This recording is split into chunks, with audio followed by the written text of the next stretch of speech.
Hey everyone. Before we get to the episode, I want to take a moment to address the June 24th Supreme Court decision to overturn Roe v. Wade. The decision has already stripped away the legal right to have a safe and legal abortion in many states across the nation. Restricting access to comprehensive reproductive care, including abortion, threatens the health and independence of all Americans. The decision could also lead to the loss of other rights. To learn more about what you can do to help, go to choice.crd.co. I encourage you to speak up, take care, and spread the word.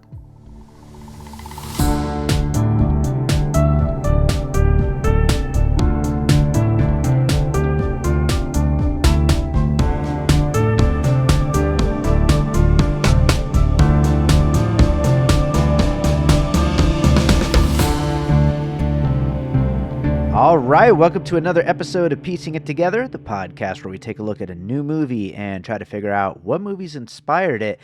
But today on the show, we're doing a special episode. It is time for our annual midway through the year top 10 list episode. And joining me as he has for the past few years, it is Josh Bell, film critic and co-host of Awesome Movie Year.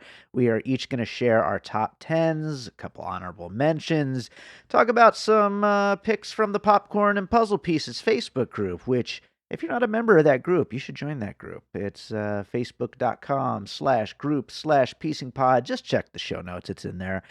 We have a great conversation coming up, a nice long one. We talk about a lot of great movies. We have a couple of overlaps, a couple of movies that we both had on our lists, but a whole bunch of movies overall to talk about. So that's coming up in a second. Before we get to the conversation, I do want to remind you, as always, to make sure you're subscribed to Piecing It Together wherever you listen to podcasts. Follow us on social media at PiecingPod. And I already told you to join the Facebook group, so you know about it. So with that said, let's talk about some of our favorite movies of 2022. All right, it's that time again, the middle of the year, to talk about our top 10 movies of the year so far. And as we've done in previous years, we've got Josh Bell from Awesome Movie Year to help me do it. Josh, how's it going? It's going all right. How are you? I'm great. I'm excited to talk about all these movies that we've been loving all year long. Has this been an awesome movie year, Josh? I mean, as we say, every year is an awesome movie year. That's but right. I mean, it's just something that we say on the podcast all the time now. But I mean, I think it's really true.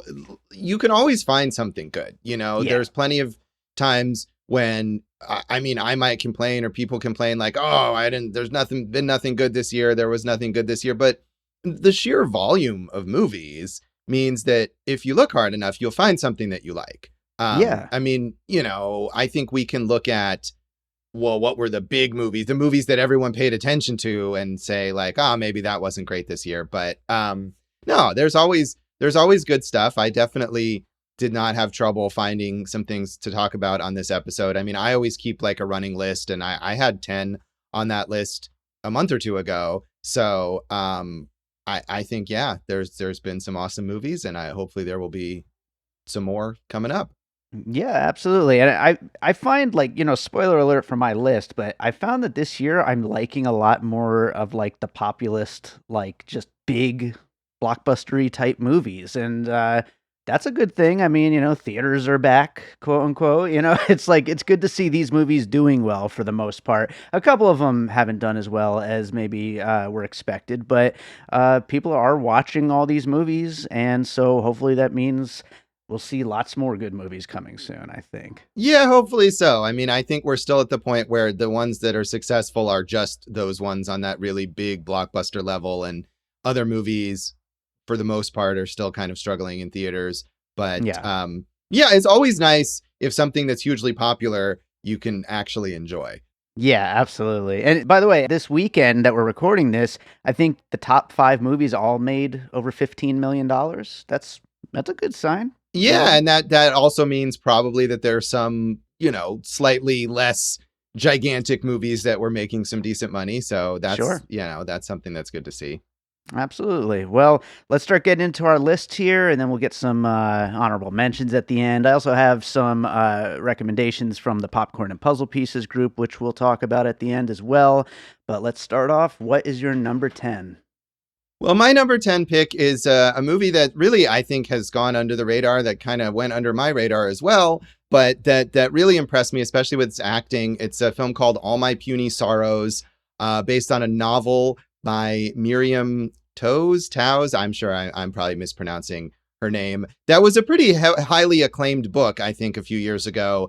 But this adaptation didn't really get the attention that I think it deserves. And it's possibly because it's a very, very heavy movie. This is a movie about depression and suicide. It's not like a fun watch, really. But it is it's very emotionally affecting, and it's incredibly well acted. Alison Pill is the main star of this film, who I think is a super underrated actor.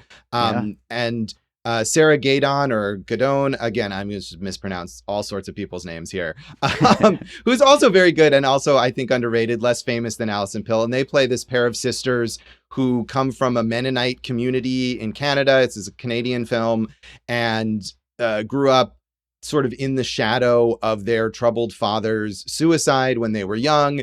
And Sarah Gadon's character has inherited, I guess you would say, some of this mental illness, and she's also suicidal despite having this seemingly great life and this huge success as a concert pianist and this loving husband.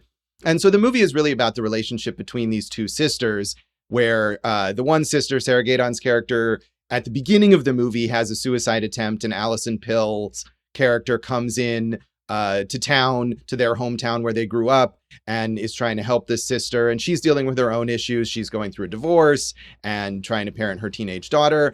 And so, but it's really about this sister relationship and about the difficulty of sort of convincing someone with mental illness to not have a mental illness, which of course is an impossible thing. Sure. And things don't turn out well in this movie. I can imagine. But it's very emotionally affecting. And one thing I really liked about it, and I haven't read the book, but it's based on a book, and it doesn't shy away from the fact that it has these literary origins. Like, you could criticize this movie for having mannered dialogue and for having too much sort of flowery narration, but it feels like reading a literary work. And Alison Pill's character is also a writer, and she sort of has this detached view of her own life at times, of writing about it and how might I reflect on this horrible situation in my life and write about it in a book.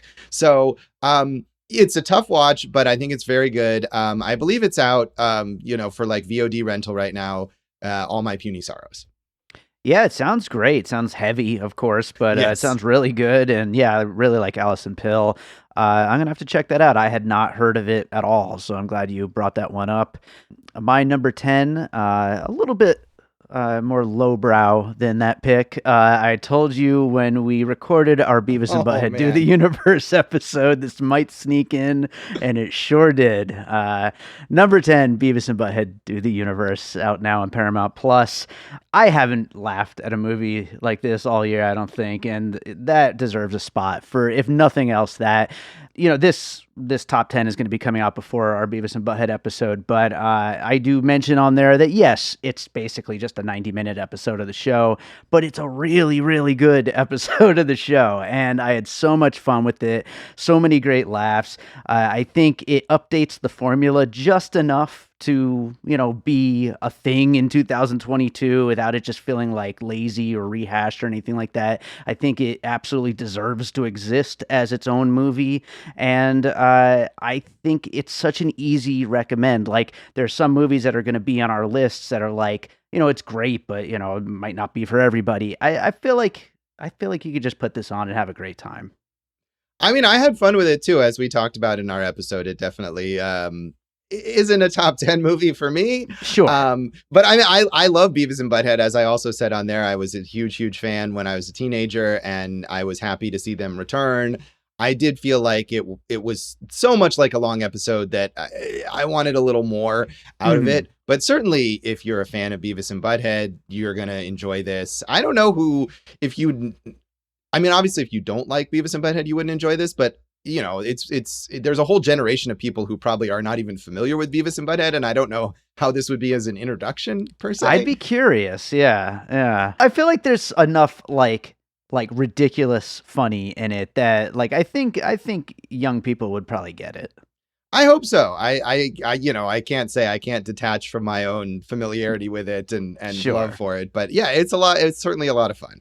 Absolutely. What do you got for number 9? So my number 9 pick is Good Luck to You, Leo Grand, which was a big movie at film festivals. I think mostly last year, had gotten a lot of acclaim. So it was a movie that I'd heard already, like a lot of great things leading up to it. And a lot of times movies like that disappoint, not necessarily even because they're bad, but just because you've heard for months and months and months about a movie being great, and it's hard to live up to that. But I thought this movie really delivered. It's a very, very simple film. It's two characters in a room, essentially, for almost the entire film, with Emma Thompson and Daryl McCormick. Emma Thompson plays this retired teacher who has been widowed and has decided to hire a male escort to give her kind of these sexual experiences that she never had in her long, long marriage to what sounds like a very boring man. Mhm.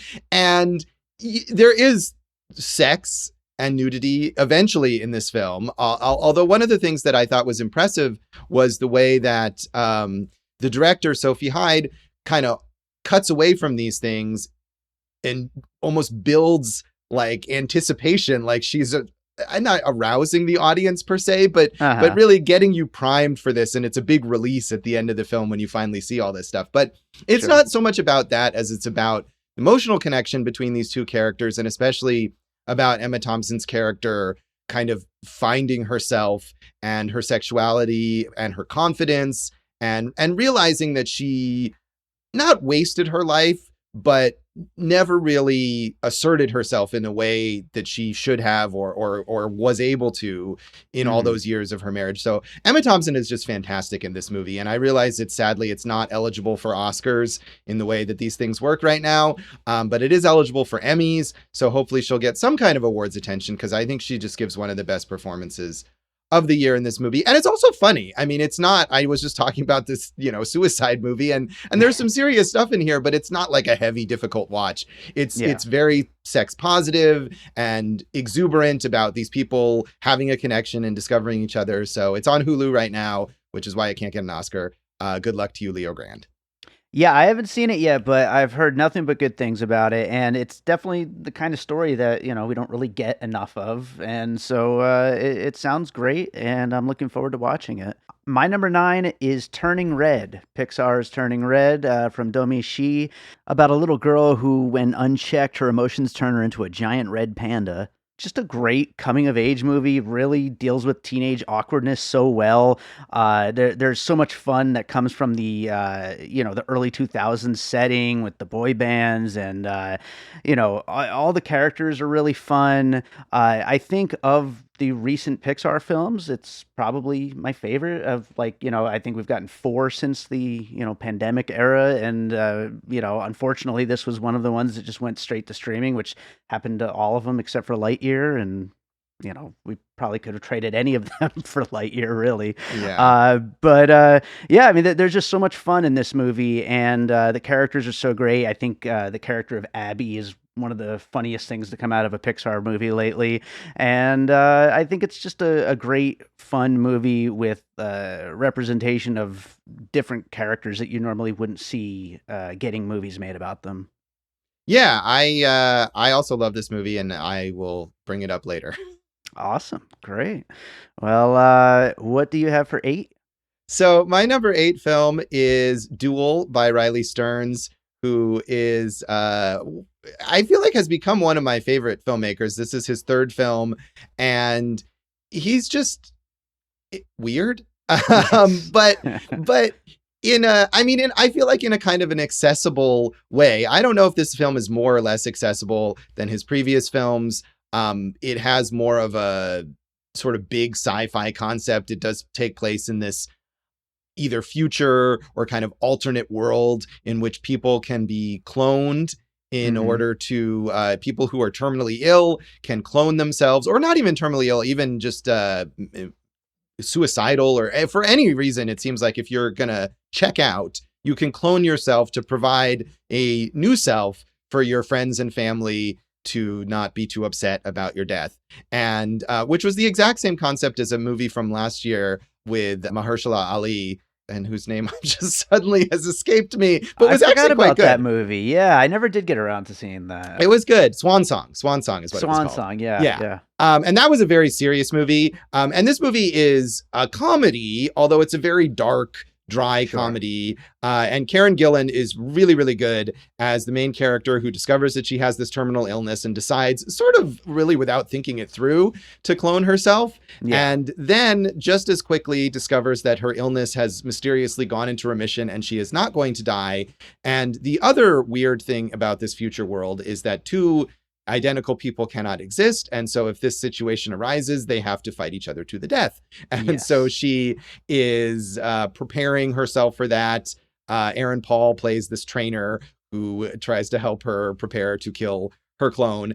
And it's just, it's very funny and it's completely absurdist. It certainly has a lot of Yorgos Lanthimos kind of influence, but I like Riley Stearns more than Lanthimos. I think there's a level of emotional reality to his films that maybe Lanthimos kind of hides from in some of his movies. And just really a lot of it is down to how good Karen Gillan is in these two roles here as both the original and the clone, and the way that they're actually quite different. Like the other thing is like, this process seems to be very ineffective because the clone does not, it's not really an exact copy of you. It's supposed to learn to be you, but the learning process doesn't seem to work very well. But that's part of the absurdity and the comedy of this film. The new version of her is better liked by her boyfriend and her mother. And it just escalates the absurdity in a way that is really funny, but is also really, I feel like, insightful about people's insecurities, the idea that like you are not even the best version of you, and someone else could be you better than you can. And I feel like that's a really identifiable feeling. So it's certainly weird and it's very mannered and the performances are very dry and I could see people being put off by it. But to me, after Faults and The Art of Self-Defense, this is 3 for 3 for Riley Stearns. He's excellent and I really look forward to what he does next. Yeah, Duel is actually on my honorable mentions list. I loved it too, and we talked about Art of Self-Defense here on this podcast a couple of years ago. I still haven't seen Faults. I'm looking forward to watching that soon. I think it just hit Prime. But yeah, this movie was great. And one other thing, Aaron Paul, not the bar is probably pretty low, but probably his best post-Breaking Bad role he's had. Yeah, I feel like Aaron Paul is someone who did one part really, really well and has never really like been able to successfully branch out, and maybe doesn't always make the best choices and roles, like, Need for Speed or something, trying to find a blockbuster for himself. But yeah, he's very good here and he fits fully within the world. And it's another kind of, it's a self-defense instructor. Like we had the Art of Self-Defense was fully built around that, but it doesn't feel like just a copy of that Alessandro Nivola character from that movie. Yeah, absolutely.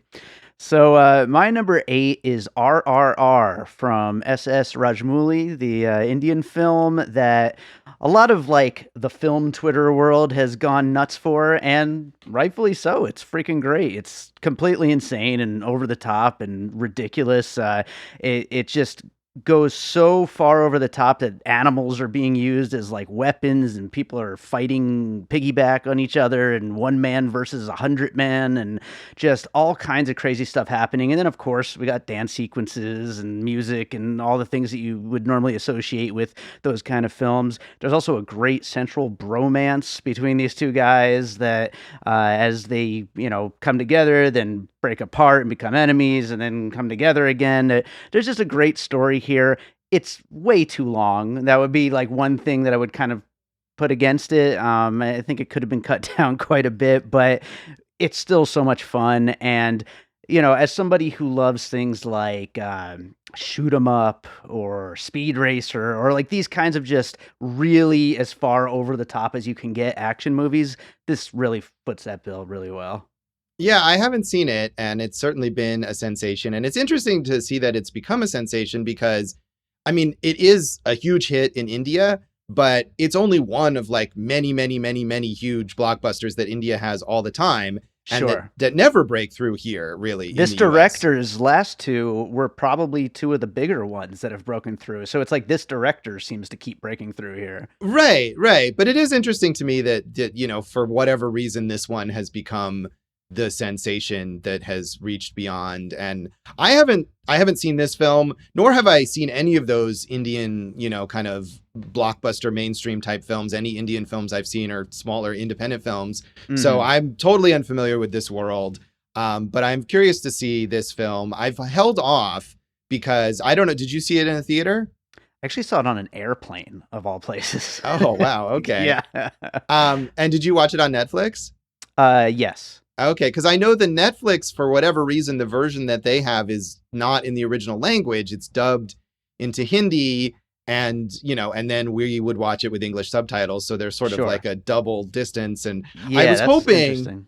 I don't know if it was distracting to see it that way. If you I noticed didn't it at notice all. that. Yeah, I didn't notice that. That's an interesting decision. I wonder what would even go into a decision like that. I mean, I assume it has something to do with how like streaming rights are sold off or whatever. Yeah. There's a streaming service that is available in the US called Z5 that specializes in Indian films where this is streaming in its original language, and you can Oh, watch it okay. there. But of course you have to subscribe to that service, which, is a very niche thing. But I'm hoping that maybe more widely available will be that original version. And that's the version that played in theaters, is the one in the original Telugu language. So Oh, yeah. I don't know. Maybe it's a nitpicky thing. And if it eventually I'll watch it regardless, because it's a big film this year. And if I have to see it that way, that's on Netflix. I'm sure that's the way that obviously lots and lots of people have watched it, because it's on Netflix.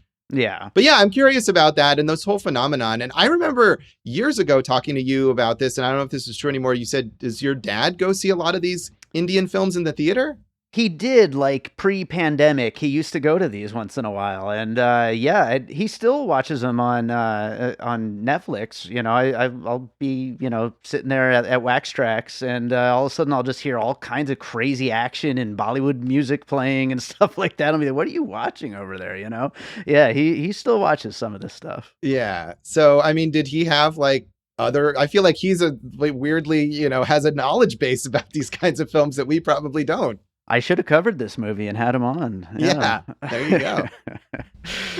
So, what do you have for number 7? So my number 7 pick is a movie that we did a Piecing It Together episode about that I feel like has totally gone under the radar, but the more I think about it, the more I really like, is a film called The House on Netflix. That's an animated anthology. It came out in January, and that's when nobody is paying attention to what movies might be the best of the year. I think that was why we did this episode, because you had said there's nothing to talk about. Yeah, What pretty movie much. can we possibly cover? Yeah. But I just really liked this movie, and I think people who see it have really enjoyed it. It's a 3-part film, all 3 segments taking place in this same house in different, I don't know if you could say different time periods or almost like different alternate universes, with three sets of stop motion filmmakers, all of whom are really, really talented. And one of the team of, I think it's Emma DeSwaif and Mark James Rolls, more mispronouncing of names. Their short films are on Criterion, and after watching this film, I went and watched like 4 of their shorts. And Nikki Lindroth von Bar, who is another director here, her shorts are also on Criterion. So, or at least they were when this came out in January. So, but it was like a whole gateway for all of these fascinatingly weird stop motion movies. And we still think of animation as a thing for kids, and which is great.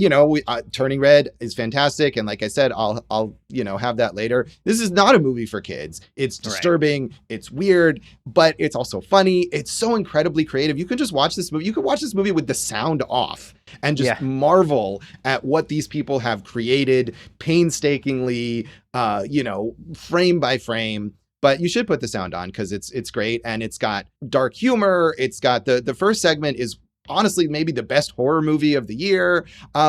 And then it's got something that I love that is, uncommon these days, which is a theme song about the plot of the movie. Yes. From Jarvis Cocker of Pulp, who also does one of the voices. By the way, RRR has that as well. So Yeah. good back-to-back picks here. Nice. So, Yeah, I feel like that's something they probably have a lot more in those Indian movies, but we don't have it, in American movies anymore. So I don't know. It's just a really weird, cool glimpse into a world. And for whatever reason, Netflix puts out like 8 million things a week and just dumps them out there. And I don't think they really promoted this, but I hope people will look for it because it's right there if you want to watch it on Netflix. Yeah, speaking of stop motion, didn't make my list, but Phil Tippett's Mad God. Interesting year to be covering 2 stop motion animated movies on this podcast. Both really cool. The House didn't make my list, but it is great. I would have liked it probably as much as you if the 2 following segments after that first one, if I liked them as much as I liked the first one. I think it kind of loses a little bit of steam after that point, but that first one, you're right, is seriously probably the best horror thing that I've seen this year. It's so cool. Yeah, and I agree that the next 2 segments aren't as good. I feel like I did like them a lot, and it still added up to an overall experience and the progression of them I think was really effective. But that is true. I think I saw that first segment and I was like, wow, it's January and this is going to be my favorite movie of the year. And, it's not quite. But yeah, I did like that a lot. And Mad God, I wanted to like more than I did. It's an amazing achievement. And another movie you could just watch like with the sound off and be mesmerized by it. But the problem is that if you put the sound on, it doesn't actually add anything to it, maybe because there's not really a story. It's really weird. Yeah, but it's it's amazing. What a year for animation. Those Turning Red, Beavis and Butthead, of course. Maybe some more stuff that we'll bring up in a little bit. We shall see. Yeah. My number 7 is also a movie we covered here on the podcast with you, Windfall, which also underappreciated. We talked about it during our conversation, but nobody seems to really be in on this movie. But I think it's great. It stars Jason Segel, Jesse Plemons, Lily Collins. It's from director Charlie McDowell. It's a very Hitchcock-inspired, darkly comic, single-location thriller. It's very tight, very quick. It's funny. It's about a guy who's basically holding a tech billionaire and his wife hostage in their house and trying to rob them, but he's not really very good at doing this, and he doesn't really have much of a plan in place when he sets out to do this. And things go from bad to worse very quickly, and it's quick, it's funny, it has an incredible score, one of my favorite scores of the year, and this is, we talked about this during the conversation, but this is one of those movies that people, say they want to see this level of movie, and then they just kind of, let them slide when they actually come out. So I wish more people would watch it. Yeah, I agree. I had that as an honorable mention to mention.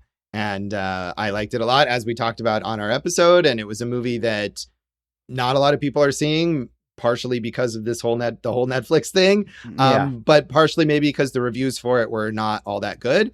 But yeah, I definitely enjoyed it. It's one that hasn't maybe stuck with me as much as some of these other ones, but it was a very entertaining film. The performances are really good. You're right. The score is amazing. And one of those movies that was made in the way that it was made because of the pandemic, but it doesn't feel like you're watching it like, oh yeah, they couldn't do this. There's some movies like that where you're like, hey, this is not what this place would really be or how these people would, but they couldn't do what they were supposed to do here because of those limitations. It doesn't feel like that at all. So I recommend it too. Awesome. Well, what do you have for number 6? So my number 6 is a movie that was certainly a very wide release, although not maybe as popular as studio was hoping for. And that's Robert Eggers' The Northman, which I did see in a theater, and I have like in an indoor theater, which I haven't really done very much still. Yeah. But I went to a press screening of this to write a review of it. And certainly it's a very big, enveloping film. And I don't know if that loses something at home, although I feel like there's so much going on here that there's a lot to appreciate still, if you do watch this at home. It's not just the visuals and this immersive Viking world, which is really cool looking, and it's very well shot. And the thing about Eggers, of course, is he always has this incredible attention to detail with the set design and the costumes. And even if you can't like see the fact that these sandals are created in the way that Vikings would have created them or whatever. I think it's in this movie where there's some shot where there's a boat like way in the background. But he insisted that boat be, constructed to the absolute authenticity standards. Every nail, every piece of wood. Right. But it gives you that overall feel of like, this is how this world is. And I'm just being popped right into it. And part of that is like, it's not going to give you a lot of exposition. It's not going to give you a lot of explanation, but it's not like the story is hard to follow. It's Hamlet. It is the source material for Hamlet, with Alexander Skarsgård as that figure who's trying to get revenge for the death of his father, the king, by his uncle. And it's a basic story, but it allows for very intense emotions. And really, Alexander Skarsgård is the star of this film, but Anya Taylor-Joy and Nicole Kidman are the ones who I think give the best performances as the sort of love interest character who helps our main, if you want to call it that, who helps our main character craft his revenge and is also kind of a witch of some sort. And Nicole Kidman as the mother, who turns out to not need saving in the way that he thinks. And she has this amazing monologue toward the end of the film where she just destroys everything that this character has built his entire life around. And it's amazing. So yeah, it's streaming on Peacock now and probably available to rent as well. But it was certainly an experience in the theater. But if people missed it, I recommended this movie to my dad, who is basically just watches James Bond movies and Westerns. And I'm like, I feel like this is something that he could enjoy. So it's certainly a movie that people have heard of, but I liked a lot, The Northman. Yeah, it'll come up later in my list. Right. And it's awesome. My number 6 is Gaspar Noé's Vortex, which a lot less easy to recommend. But especially to people's dads who maybe are dealing with their own mortality. But Gaspar Noé, always known for being abrasive and provocative as a filmmaker, and this is his least of that, but somehow still manages to be incredibly scary because it's just such a very real and brutal look at aging and this old couple who are succumbing to dementia, basically. And it stars Dario Argento and also Francois Lebrun. And he uses this split screen effect, which, sounds like a gimmick, but it just really works. The whole film is in split screen and just kind of, helps to show just their separating, point of views because they can't really connect with one another anymore. And that probably does not sound like a good time, and it's not really a good time, but it's just so damn good. The performances are fantastic, and it really just stays with you. It's kind of a wake-up call of a movie of just how bad things could get, which is difficult, but is incredibly effective. Yeah, I'm certainly reluctant to watch this movie because of all of that heaviness. I remember watching Michael Haneke's Amour, which is a similar film and is brutal. I mean, and Haneke is one of those filmmakers where you could describe every one of his films as like, oh, this is going to make you hate life. And and it's great. That's what he does. That's so everything that he does. And Noé is not, like you said, he's known maybe more for these crazy, ridiculous excesses and, button pushing and that kind of stuff. So that's the other thing. And as we've talked about, the only Noé film I've seen, which I know is one of your absolute favorites, is Climax, which was, I think on my list of the worst movies of the year, whatever year that came out. So it makes me hesitant, but certainly this film has gotten a lot of amazing reviews and I might get around to it eventually, but it'll be something I have to kind of like ready myself for. Yeah. Definitely ready yourself before you dive into that one. Yeah. What do you have for number 5? So my number 5 is a sci-fi film called After Yang, directed by Kogonada, whose first film, Columbus, I really, really liked, and is not a sci-fi film, but it's one of the great movies about two people just walking around and connecting with each other, with John Cho and Haley Lu Richardson. And so there's a lot of bigger ideas in this film, which takes place in some kind of future about this family with an android, Yang, played by Justin Min, who has been a companion for their daughter, and he malfunctions. And it's really about the quest of the father, played by Colin Farrell, to somehow fix this robot and comfort his daughter, who this has been essentially her brother. So it's got some big sci-fi ideas about, what is life? Is this android equivalent to a human life? And what has it meant for him as this sort of companion? And we learn a lot about his background and surprising things that this family didn't know when they purchased this refurbished android. And Haley Lou Richardson shows up again as part of that storyline. But it's also just really lovely about this father who will do anything for his daughter. And the mother, too, played by Jodie Turner-Smith, who has less of a major role, but both of these parents who are so dedicated to their family unit that includes this android. Lovely performances. And like Columbus, it just looks beautiful. Kogonada started as a video essayist on YouTube, and he just has this amazing sense of the visuals, the composition of shots and the editing and the set design, which really doesn't look like any other kind of sci-fi movie. This very warm, sort of earth-toned future is the opposite of what we think of as typical sci-fi movies. There's these self-driving cars that seem to have gardens in the back of them for some reason that I really like. So it's just it's a slow kind of meditative film, but it's excellent, and it has a great scene that we talked about in our awesome movie year episode about Les Blanc. A scene of Colin Farrell talking about a Les Blanc film, all in this tea, and doing his little Werner Herzog impression, and just such a weird, unexpected thing. But I liked it. I believe it premiered on Showtime, and I believe it's probably still available to watch there. Yeah, After Yang is really good. Didn't make my list. Colin Farrell is on like such a roll, I feel like, the past 5 years. So many great performances.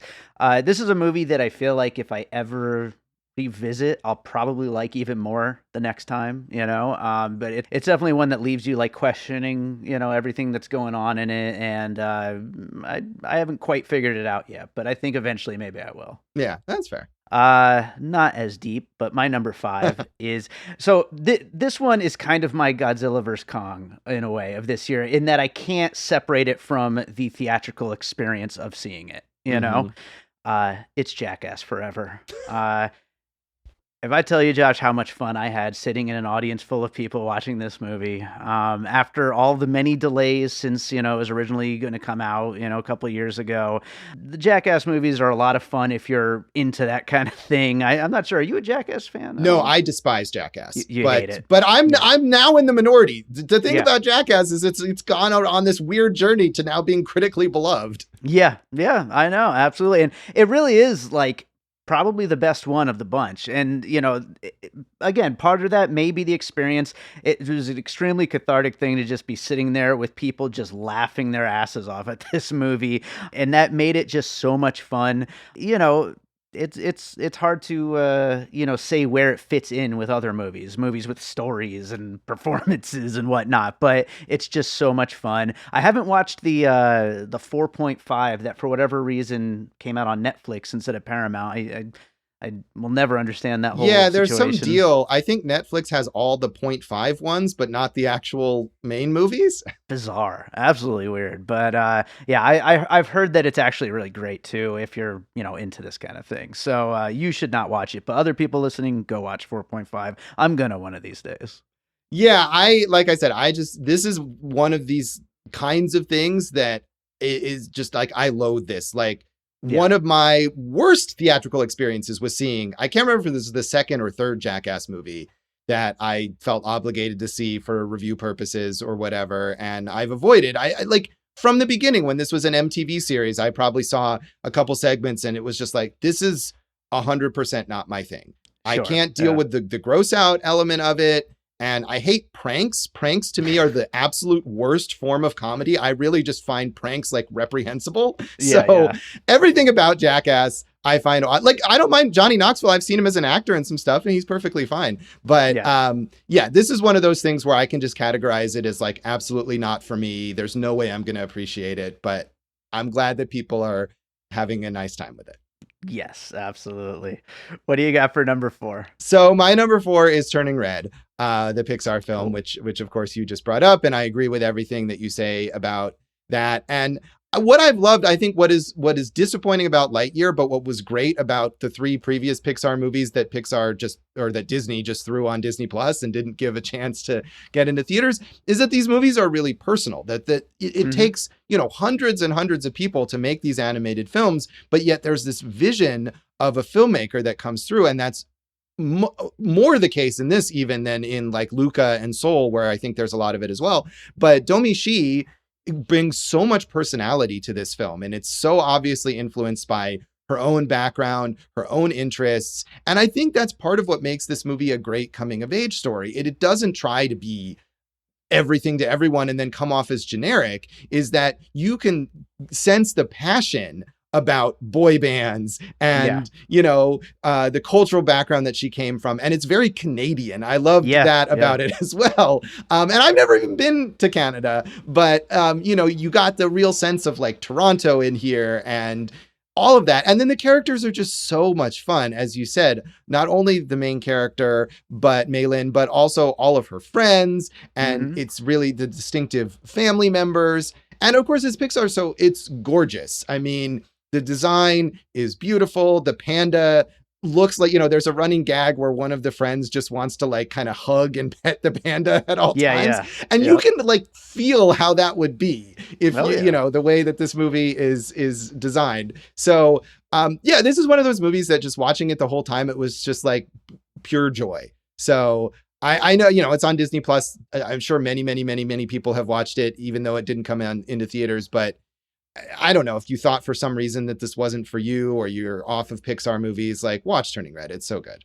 Yeah, absolutely. And I don't think I said it by name, but Four Town, great band name, great songs, which are written by Billie Eilish. Yeah. Billie and Phineas, Eilish. Her brother. Yes. Yeah. So great music, great movie, great pick. Yes. My number 4, you brought it up already. It's The Northman, Robert Eggers' latest. I'll just add, you already, said most of it, but I'll just add, leading up to that movie, they showed this trailer like constantly for like the 6 months leading up to it. Every time Alexander Skarsgård catches that spear and throws it back at the guy, I wanted to stand up and cheer. It's just like one of the best moments. It's just so great. But it looks incredible. There's so much just awesome visual stuff happening. The score, the sound design, the way that I got to see this in Dolby, which was very exciting. I mean, the way that everything just crunched and just super, just amazing sound design in this thing. Yeah, I mean, I don't really know what else to say about it. It's great. I don't know if it's my favorite of his movies. I think I still love The Lighthouse more. I mean, just seeing those two go at it, but it's awesome. And he is just such an exciting filmmaker. It sucks that people didn't see this movie as much as they should have, but I will definitely be excited to see whatever Robert Eggers does next. Yeah, me too. I think it is a shame that he, took this big swing and it seems like a disappointment. And I feel like I've seen, in post-release interviews with him, he seems to be having some sort of existential crisis about what to do as a filmmaker. That sucks. But... Yeah, so I hope he'll pull out of that. And I mean, even if he makes a movie on a smaller budget, he made The Witch for much, much less money. And to me, that's still probably my favorite of his films. And it's, he can come up with something that meticulous and, that effective on a smaller budget. I hope he does that and doesn't just sit there in despair thinking like, I can't get $90 million anymore, so I can't make the movie that I want to make or whatever. Or, decides to just go direct some episodes of a streaming series or something so that he can pay his bills. So I have to assume, even if he does have to like do something at, a probably more appropriate budget, I'm sure Anya Taylor-Joy, Ralph Ineson, these people will still want to work with him, Willem Dafoe, and I'm sure he'll be able to still pull something off. Oh yeah. I mean, he seems like a director that actors really admire and want to work with. And, he gets the bigger names here, Nicole Kidman and Ethan Hawke. Even Alexander Skarsgård is a pretty big name right now. So yeah, I'm sure he can do that. I just hope that he, again, he sounds like he's like, what is even going to happen? What am I doing? And I don't know. It's a shame. Yeah. Well, what do you got for number 3? Well, my number 3 is another animated movie. Speaking of great animation this year, and another movie that Netflix dumped out there and nobody paid attention to. And it is Richard Linklater's Apollo 10 and a half, A Space Age Yeah. Childhood. And you would think that a new Richard Linklater movie would have gotten more attention than this movie did. And not only Yeah. that, but a great new Richard Linklater movie. Absolutely.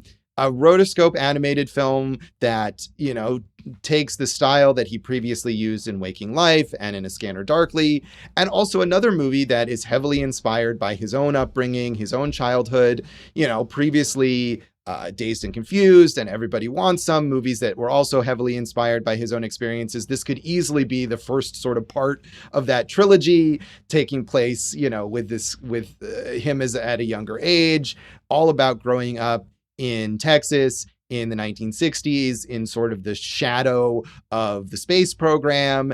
And it's just infused with nostalgia. And it's one of these things where you feel like it shouldn't work, because literally like 75% of this movie is just Jack Black as the narrator naming things, things that Richard Linklater remembers from his childhood, describing it. It's almost like an illustrated audiobook at times, but he's just so good at drawing you into this world and making you feel nostalgia for something that you yourself never even experienced. Yeah. The movie looks great, of course. He did have more, some Netflix money for the rotoscoping, so it's a bit more polished and sophisticated than those other rotoscope films, but it still has that nice kind of janky handmade look that rotoscope films often do. And there is a plot of sorts, not only within the family, but this sort of fantasy sequence of this kid imagining that he's going to be part of the space program, much like Beavis and Butthead, going to be sent into space despite being a child. It just, it makes you feel, it could make you feel nostalgia for your own childhood, even though if it was nothing like this.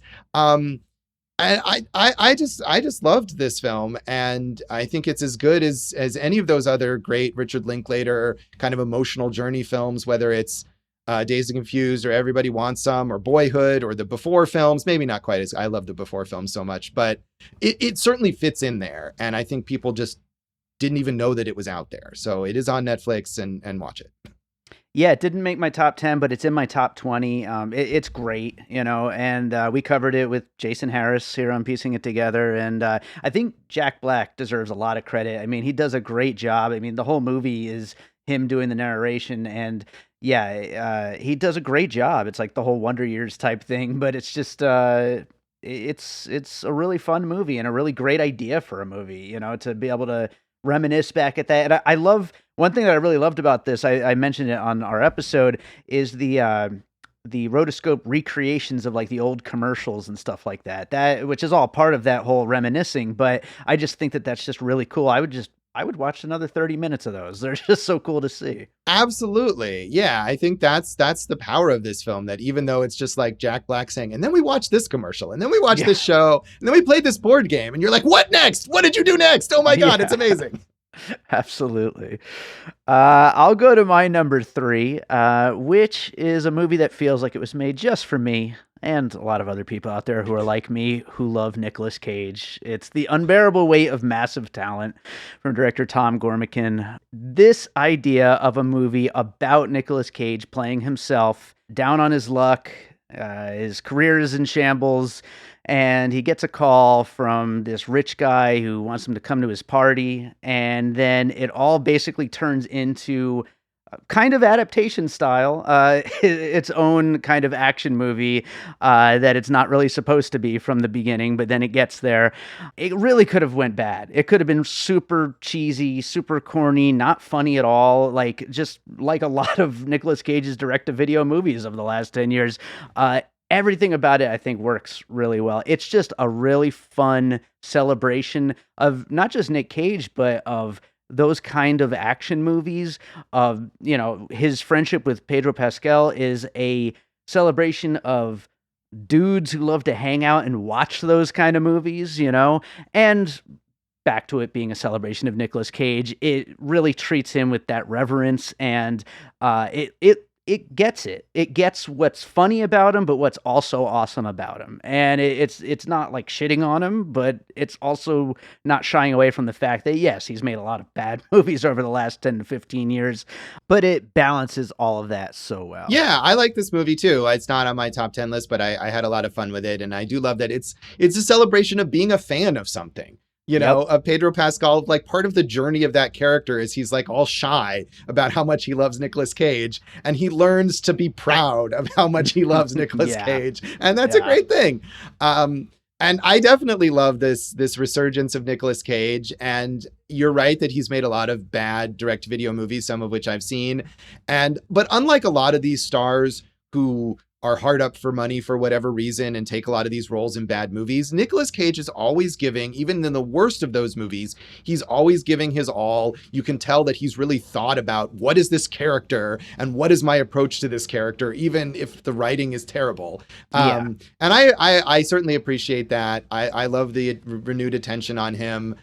Because of this movie, I got to write a couple pieces about Nicolas Cage and revisited some movies. Of course, he's a longtime resident here in Las Vegas, and I checked out. He's made 5 movies here to varying degrees, and watched all those again. And I love how enthused he is about Las Vegas. And how those movies that he's been in here really celebrate our city and like show all these different aspects. I watched a couple others, and eventually we will do our first time watches. At the end of the year that we usually do best first time watches, and Moonstruck for me, which was one that I'd never seen. I've never seen Moonstruck actually. Yeah. Good. Good. And I watched that for the first time as part of, prepping a Nicolas Cage piece. And it was just also one of these movies where if you describe the plot, it's like, that doesn't sound good at all.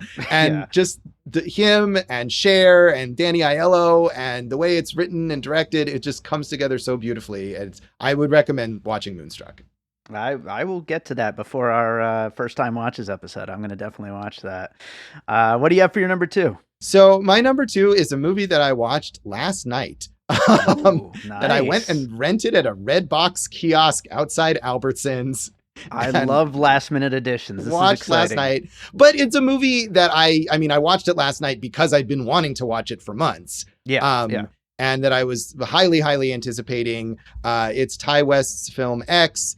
And nice. I love Ty West, especially his horror films. The House of the Devil and The Innkeepers, I think, are both incredible movies, some of the best horror movies of the past, probably more than a decade now. What is time? The past 15 years, the past 20 years? I don't know. But they're both great. And he's been kind of away for a while. And the last couple of things he did before this, he made a Western called In a Valley of Violence, was his last film, which is really entertaining, but is not a horror movie. And his previous horror movie before that, The Sacrament, is not the best. But this is a return to the greatness of those earlier films. It is just an absolutely loving pastiche of 1970s horror and 1970s porn, which I love the fact that he treats both the horror of that era and the porn of that era with the same reverence, with the same attention to detail, to recreating what it would look like. The plot of this movie is that a group of sort of aspiring adult filmmakers from Houston travel to this remote farm in order to make their porn film, and they get murdered by this really weird old couple who seem to be murdering them as part of like a sex fetish thing, which is great because you think the porn aspect, once the people start getting murdered, you're like, oh, well, we're not going to really have this sort of sex aspect, but no, we do. And the motivations for this old woman character, Pearl, who does the killing, are all about wanting to feel sexually desirable. And there's a lot of thematic stuff going on in this film. The fact that Mia Goth plays both the main sort of porn actress character as well as this old woman character under some really effective makeup, where I think seeing this movie at festivals for the first time, people didn't even realize that it was her under that makeup. And the sort of reflection between those two characters. But at the same time, this is an A24 movie, and there's these cliches about, elevated horror. And we get to the point where horror movies aren't scary, and they're so concerned with their like deep themes that they forget to be horror movies. And that's not the case here at all. You can just watch this movie and enjoy the surface pleasures. It's so well constructed. It's incredibly well edited. It's just funny. Brittany Snow is really good in this film too. Yeah. So I just had a blast with this movie, and I'm so glad that I did because I was excited to see it, and I crammed it in there at the last minute, and it was just super, super fun. So go rent it at your local Redbox kiosk. Yes. Ty West's X. Excellent movie. Again, top 20, didn't quite make my top 10, but yeah, it's great. That overhead shot with the crocodile, how cool is Yeah, that? yeah, so That was good. So much awesome. suspense there. Yeah, And just everything, like from the opening shot where he uses the aspect ratio as like creates an aspect ratio within the frame be, out of the things that are in the frame to give sure. you a sense of like an old 8mm porn film and then expands it out. Like from that first moment, you're like, oh, this guy knows what he's doing so Yeah. well. Yeah. Yeah. No, great stuff. And by the way, Jenna Ortega is having a good year as well. I mean, I didn't find Scream to be, as good as some other people did, but The Fallout was great. And I think she has a couple more things coming out later this year. Yeah, she So, has some smaller indie thing that American Carnage, I think it's called, that I had okay. gotten some Yeah. press releases. I don't know if that's going to be any good, but yeah, I Yeah. thought Scream was fun. Yeah. It's certainly not like a top 10 or 20 or anything movie for me, but as a big fan of that franchise, I thought it followed up on it well, and she Yeah. certainly was good in that. In a scene where she talks about elevated horror, I Yeah, believe. absolutely. Yeah. Yeah. She knows what she's doing. Yes. My number two is absolutely ridiculous, but I had so much fun with it. It's Michael Bay's Ambulance. Pure over the top, ridiculous bayhem. Michael Bay's best movie in forever. Jake Gyllenhaal's just an absolute maniac in this movie. Yahya Abdul-Mateen is great. Isa Gonzalez like carries the movie. She's so good in it. Michael Bay's ridiculous obsession with drone shots made this like kind of it's this thing. I said this on Twitter, and I don't know if anybody agrees with me, but this is kind of like my Malignant of the year. Like this is a movie that like it's ridiculous, it's silly. You could easily like write it off as just being dumb or whatever, but I feel like it's somebody who is known for this genre and is just showing off. Like just showing off for fun's sake. And I feel like that's what Michael Bay's doing in this. The story is basically these two brothers. One of them's good, one of them's bad, basically. And the bad one kind of ropes the good one in to a bank robbery because he needs money for his wife's surgery. And of course, it goes completely bad. One of the things that's so great about the movie is that the bank heist is done within like 10 minutes, and we're already into where everything has gone bad. And then it's just nonstop, like speed, like action from that point forward, just like suspense and action and ridiculous Michael Bay like stuff happening. Did you see Ambulance, Josh? I did not. Okay. And I don't know if you would like it necessarily, but there's some great, great moments. I think you'd like Isa Gonzalez in it. I think she's really good, and it never lets up. It's one of those movies that just keeps going. yeah, I had thought about seeing this because you're not the only one who loved this. I mean, this is maybe Michael Bay's best reviewed movie, or maybe his second best reviewed movie after Pain and Gain or something like that. So Uh-huh. the critical mass for this film made me think maybe I should see it. And as it was playing, I kept thinking, oh, I'll go see it at the drive-in. I'll go see it. And I just never got around to it. Because the truth was, I didn't want to see it. Yeah, that's fair. That much like Gaspar Noé, I don't like what Michael Bay does. And even Sure. when he's acclaimed, I didn't like Pain and Gain. It's just this guy does not make movies that I like. And the prospect of, and this is a fucking long movie, right? It's like 2.5 hours long. Everything's long now. I know, but I one of the things, and of course I haven't seen it either, but this is a remake of a film. I want to say maybe a Dutch film or I think something you're like right. that. Dutch. Yeah. It is an hour longer than the movie that it's remaking. Yeah. And so, Well, we needed to fit in those drone shots. So, right, yeah, apparently so. So I don't know. It just like, it was like I couldn't bring myself to spend money and time on this, but I may eventually have to catch up with it because it has been so highly acclaimed. And I hope I'll be proven wrong. I hope I'll come out of it saying, you know what? That is the first Michael Bay movie that I've really enjoyed. But instead, every time I see the title of this movie, all I think of is the sketch from the new Kids in the Hall show, which I don't know if you've watched. I haven't watched it all. Where No. the kid's grandfather has a heart attack and can't speak properly, or a stroke maybe, and he tells the kid to call for an ambulance. And the whole sketch is all of these people trying to find an ambulance. Nice. I like And it. it's absurd and funny, but I just, I keep thinking of Michael Bay's ambulance. So that's Nice. all I have to add to that. That's great. That's a good addition for sure. We are to our number ones. I am excited. Josh, what do you have? So, as often seems to happen for me, my number one film is a movie that people don't seem to have cared for or paid attention to. Yeah. And a movie that I almost didn't watch. I think this happened to me a couple years ago with the film Dreamland, where I remember like the week it came out and I had a screener and I was like, do I need to bother with this? I don't know. Is it going to be worth my time? Reviews have been mixed to just kind of dismissive.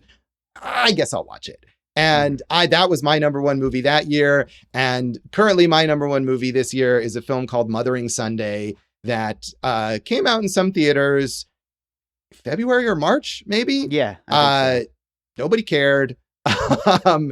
Most of the reviews are, even the positive reviews, I think it has 70% on Rotten Tomatoes, and most of the positive reviews even are fairly dismissive of this as a kind of a standard period piece, which is what I had expected. It's set in the 1920s. It's a British period piece about a young woman who's working as a maid in an upper class household, Odessa Young, who plays the main character, and is so good. Probably my favorite performance this year. And it takes place sort of over a single day in her life, but it radiates out so that this single day sort of encompasses everything about her life. And a lot of it is very impressionistic and nonlinear and not what you would expect out of sort of a standard buttoned up period piece. This is one of the most sexually explicit movies this year. The main character is having an affair with this young sort of scion or heir or whatever you would say of another rich family played by Josh O'Connor, and incredibly sensual scenes of their affair. And she has this sort of clandestine meeting with him, and then he has to leave to go to some family obligation, and she's left alone in this ginormous mansion, and he says, oh, you can, stay as long as you need. My parents won't be back. And she just walks through this mansion naked, like luxuriating in the wealth that she will never have. And she's an aspiring writer, and there's a scene of her in this beautiful library that, of course, all of these old aristocratic families have, where you have to wonder whether they even read these books. And she's caressing these books almost like she caressed her lover in the previous scene. And it's just one of the most like erotic depictions of wanting to be a writer that I have ever seen. And it sounds really weird, but it just works incredibly well. And there's a tragedy element to it. This, her lover dies suddenly, and dealing with the fallout of it and not being able to reveal that, in fact, he was her lover. There's a lot of stuff about the post-World War I and all of these families who are left bereft without their sons who went off to war and died. Olivia Colman and Colin Firth, who are, of course, the bigger names here, have really just supporting roles as this couple whose son has died in the war, and they've become kind of like numb to reality. And both are really good, but exactly in the way that they need to be to support the main character. And it does move forward in time and explore her life, but it always comes back to this single day as sort of the defining moment for her. So I feel like I maybe am not selling this well enough because it's just an experience to envelop you. And maybe I'm the only one who really felt this way about it. But Eva Husson, who I think is a French director, is the director of this film. It is, I believe, based on a novel, and it's a movie that I can't imagine the novel having that same effect. It's very cinematic in the way that it's edited and the way that it's shot to give you that effect. So I just absolutely love this movie. And I hope if people kind of dismissed it because of the reviews or because it just looked like Downton Abbey with a bunch more sex or something like that, that people will see it. I think it's on demand now. It was a Sony Classics release, so I'm sure it'll be available, further on demand or on some kind of streaming service eventually. Mothering Sunday, my number one pick now. And I absolutely could see this being my number one pick at the end of the year. I remember you recommended it at, the end of an episode earlier this year, and I haven't seen it yet, but I remember looking it up afterwards and And reading that, yeah, I mean, it's like one of the most sex and nudity, films that have been out anytime recently. Between this and your number 10 pick, All My Puny Sorrows, they both sound like movies Gina would love. So I think we'll have to watch both of these. There you go. I hope she does Yeah. love them if you watch them. I will definitely let you know. You said people are not paying attention to that movie. Well, people are paying attention to my number 1 movie. It's Top Gun Maverick. Yes. Yeah. Joseph Kosinski and Tom Cruise put this thing together in a way that is just the most fun movie-going experience of the year, and one of the most fun movie-going experiences of the last few years, really. I mean, I was never that big of a fan of the original Top Gun, but I'm a fan of Tom Cruise. I mean, his Mission Impossible movies are just the best action movie series there is, really. And then he's done a lot of great stuff outside of that, Edge of Tomorrow, Oblivion, and, he's great. Personal stuff aside, he is absolutely great, and The Mummy aside, but let's not get into that. But, when I first heard about this, I was like, do we really need a sequel to Top Gun? And plus, with the way that legacy sequels have been lately, where every single movie has to have them and they have to always, mirror things from the original. And it's like, do we have to do that whole thing again? But it just does every single one of those things perfectly, I feel like. I can't imagine a legacy sequel coming along that nails it this well. Maybe Mad Max Fury Road is up there, but there's very few that do it this well, where it just doesn't feel like they're just leaning on the original. It feels like they actually have some addition to the story. There's some reason for it to exist outside of IP and money. There are great performances in here outside of Tom Cruise. Miles Teller, maybe his career best work. Glenn Powell is fantastic. Jennifer Connelly is great, even if she's underutilized. Val Kilmer is great in his little cameo. Everything about this movie, the action sequences, the flight sequences are just stunning and just so much fun to watch in the theater. If they just put it back in IMAX this weekend, where it hit $1 billion, but if they manage to put it back in 4DX, I will go see it a third time, because I would like that experience. 4DX is, that's to be used rarely, but that would be an experience I would go back for. But obviously everybody has seen this, so it's not like a recommendation like, oh, you got to see this little scene movie, but I can't speak highly enough about it. Yeah, I mean, what is there to say about Top Gun? Like you said, everybody has seen it and almost everyone seems to love it. You know, even people who don't like Tom Cruise or don't like the original Top Gun. And I'm not really a fan of the original Top Gun. I watched it again before this, and it just, I was never really super on board with Tony Scott, who's been like elevated so much critically since his death. And it just, I don't know. I can't quite be on board with that, but I had fun with this movie. I think weirdly, I went in because by the time I saw it, which was like the day it opened, it had been hyped up so much. Everybody already called it the best movie. Right. I was like, what is this going to be? And I was not feeling that good. And it was sort of like physically I was, and I was like, well, I got to go see Top Gun because I had to, do a review and whatever. So it maybe wasn't like the best experience, where I was kind of sitting there thinking like, okay, I need to go home and rest when this is over, Sure. But I still did enjoy it. I haven't been able to be on board with the extreme, praise of it. But I do think as far as legacy sequels go, or as far as this kind of big blockbuster thing goes, it did a good job with it. One thing that I like that goes to Tom Cruise's insanity, but I think that worked really well here, is the insistence on really filming in those jets. Yeah. And you can tell the difference, that this isn't just a CGI. This isn't just these guys sitting in a fake cockpit in front of a green screen. It looks pretty amazing, the fact that they were able to do those things. So that I did really appreciate about it. Jennifer Connelly, I liked, Tom Cruise. I think the bigger that he's gotten as a star and the more he's gotten into his weird cult world, he seems to have decided to become sexless. But, but I like that they did have, this kind of playful, sensual relationship. They actually did give him a love interest, which they could have easily just scrapped that entirely. Totally. Even though we have the iconic sex scene with Kelly McGillis in the original, they could have thrown that out and just had more jets or whatever. But they put that in there. So I like that as well. A nice reminder. I feel like people have remembered that Jennifer Connelly is a really good actor and is also very attractive, and Uh, both good things for Understatement. people to remember. Yeah. So yeah, and I shout out to Oblivion, which is also directed by Joseph Kosinski, which I Yes. think is an underrated Tom Cruise movie. With an awesome score. Yes. Which this had great music too. Let's go on to some honorable mentions. Do you have anything specific that you wanted to shout out?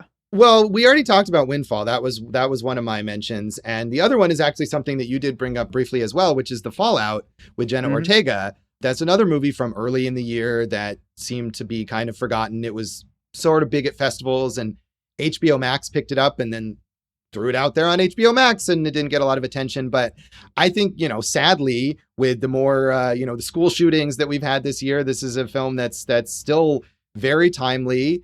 And it tackles that subject. If you think like, God, I don't want to watch a movie about a school shooting, it's not like that. It's about the aftermath of a school shooting from the perspective of someone who is fine physically, Yeah. someone who feels, and the survivor's guilt that Jenna Ortega portrays in this movie of like, I should not feel bad. Why do I feel bad? I wasn't killed. My family members weren't killed. But like, I can no longer cope with life. And I think it captures that really well. This is kind of a year of Jenna Ortega, and she gives a great performance in this film. Maddie Ziegler, who is not someone that we expect to be a great actor per se, Sure. is really good. And their connection, that's a kind of a friendship that grows into a romance, is done really well. So it's an impressive debut for Megan Park, who's an actor, but this is her first film as a writer-director. There's some moments where you think she's trying a little too hard to get like modern teen speak or whatever. But overall, it's a movie about a really heavy subject that actually has this really like positive, life affirming feeling to it, Sure. in the end, which I like, without discounting the seriousness and the awfulness of its subject matter. So, another one that I think people probably haven't seen or didn't remember, but it is on HBO Max and people should see it. Yeah, people really should. It was in my top 10 for a while. It just slowly but surely got edged out by some of those other things. I'll also mention Everything Everywhere All at Once, which was my number 10 that got unseated by Beavis and Butthead to the universe. Sorry to Everything Everywhere One All at Once. multiverse movie to another. Yeah, absolutely. Two others that I just wanted to mention quickly. You Won't Be Alone, the Macedonian film starring Noomi Rapace, which a lot of people have compared to The Witch by way of Terrence Malick. Fantastic movie, very weird, but really stays with you. Really, really good. The other one, I mean, I didn't even know for sure how to categorize it, but Line Goes Up, The Problem with NFTs. It's a documentary, which is on YouTube, but it is a feature-length documentary from video essayist Dan Olson. And I would say that this thing really, it not only explains everything there is to know about crypto and NFTs, which is all just obviously a big scam, and we know that just on the surface level, but it really like digs into how and why and how it all operates.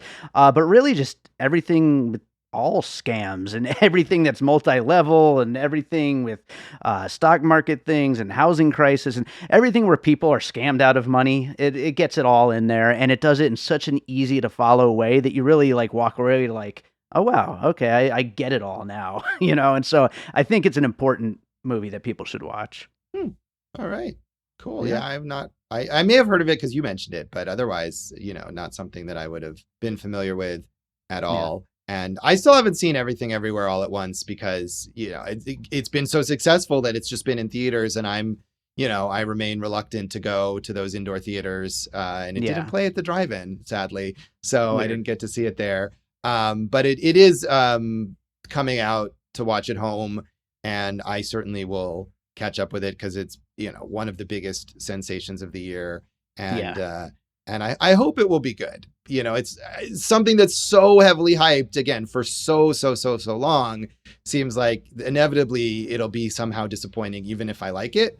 But hopefully I can, clear that from my mind and enjoy the experience. If we're being honest, an hour and 12 minutes into this, maybe people have tuned out at this point. I will say part of the decision of allowing it to be edged out by Beavis and Butthead Do the Universe is people's over response to the movie. Like, it's really kind of become a little bit grating I would say, and I'm just like, I liked it too, and obviously I love Swiss Army Man, but let's calm down on it a little bit. you know? Yeah, I mean, on the one hand, I totally get that, but on the other hand, I'm happier to see that kind of reaction for a movie like this than for even like Top Gun Maverick or some Yeah. big, Hollywood IP product. I'm just happy that you didn't have Sonic the Hedgehog 2 on your list anywhere.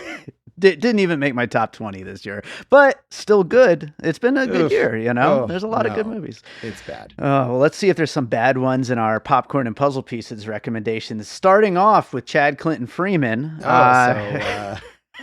Here we go. Chad is great.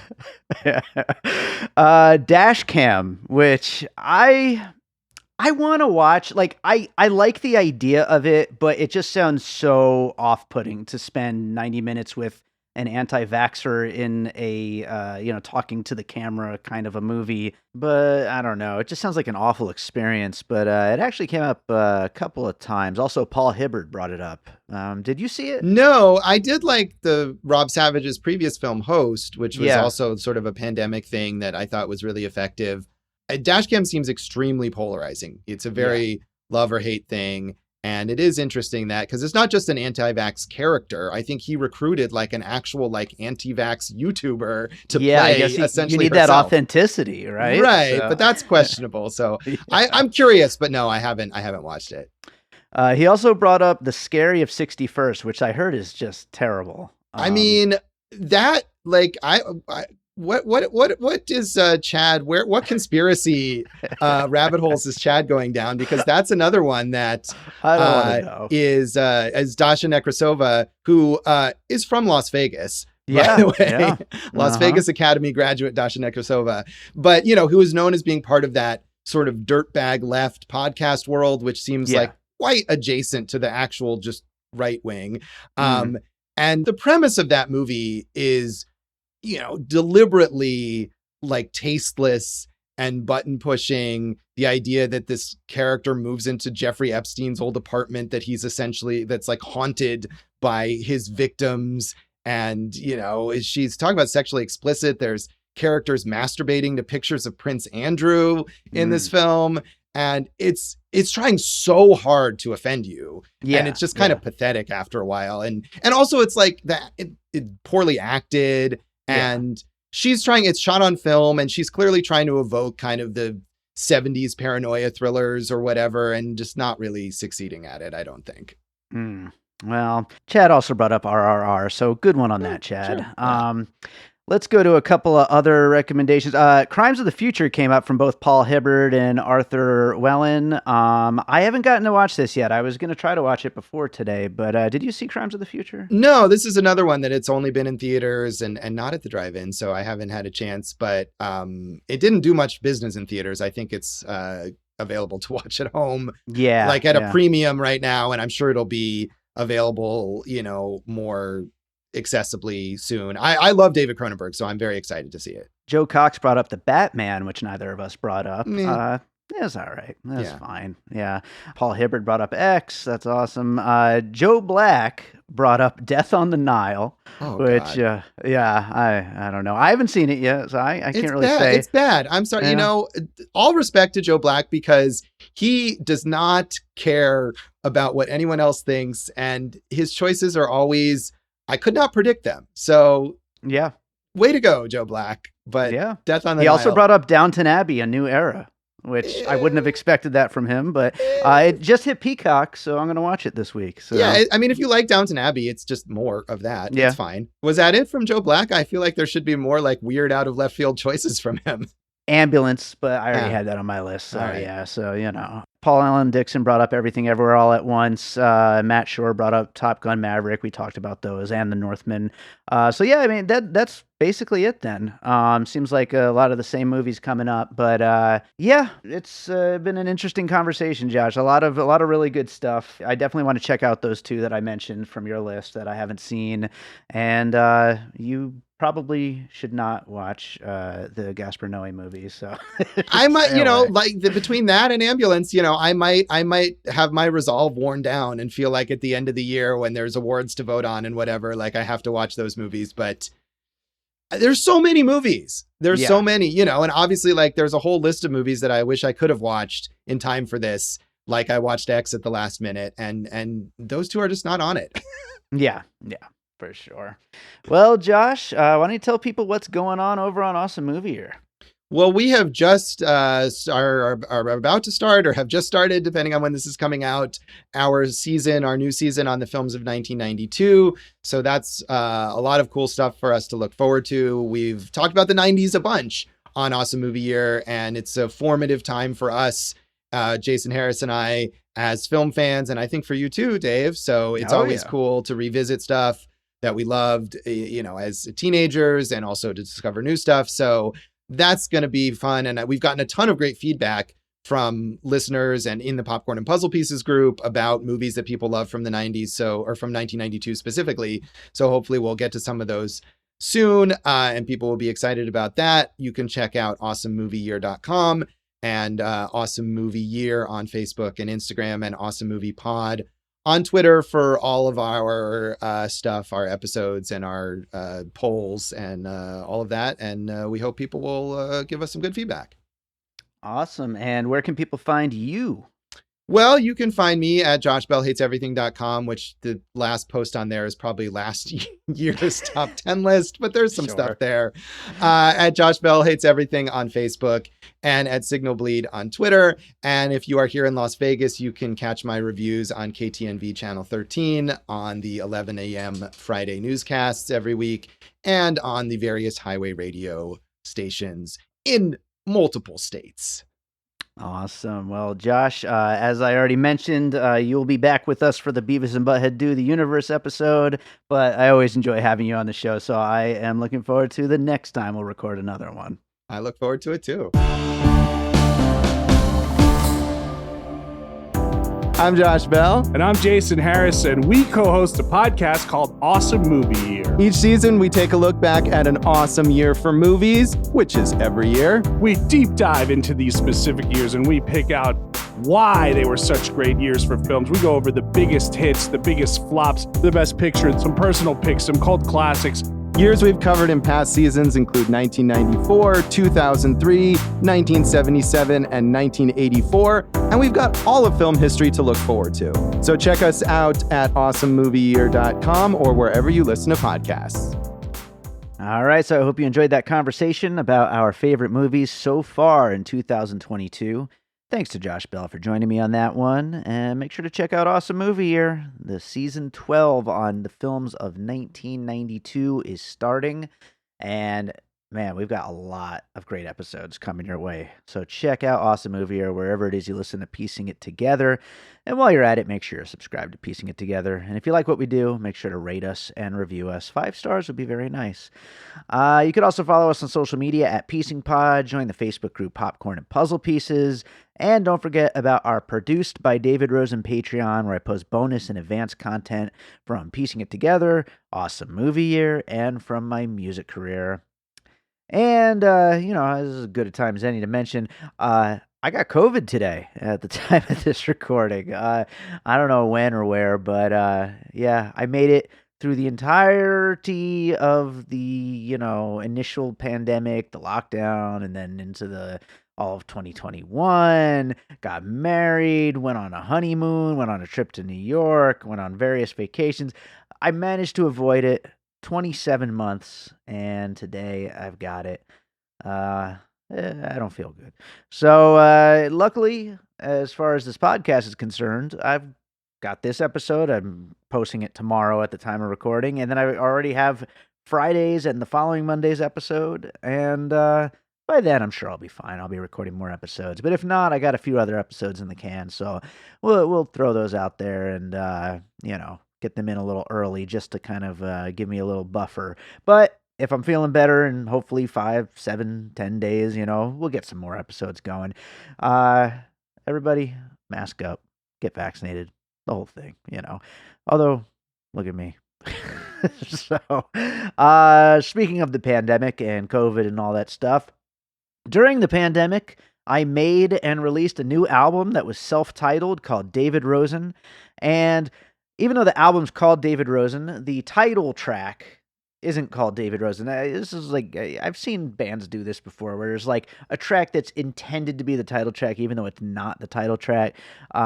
The main track of the album, maybe my brain is mush right now, but the main track is called "Awake, Asleep, Repeat," which of course it was supposed to bring to mind everything we were going through during the pandemic. So that's kind of the title track, and that's the track I'm going to play for you right now, since that's what my life is going to be for the next like 5 or 6 days. So I am going to go take a nap.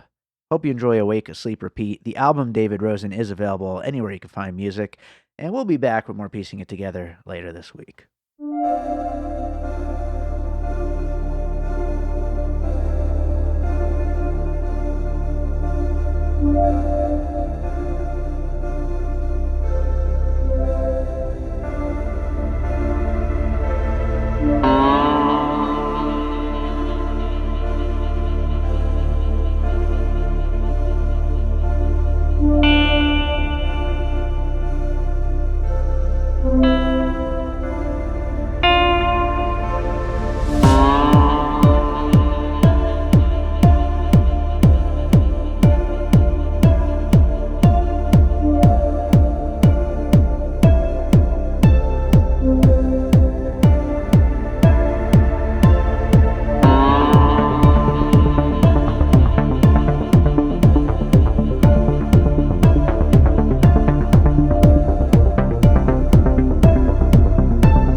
An All Points West production, produced by David Rosen in Las Vegas.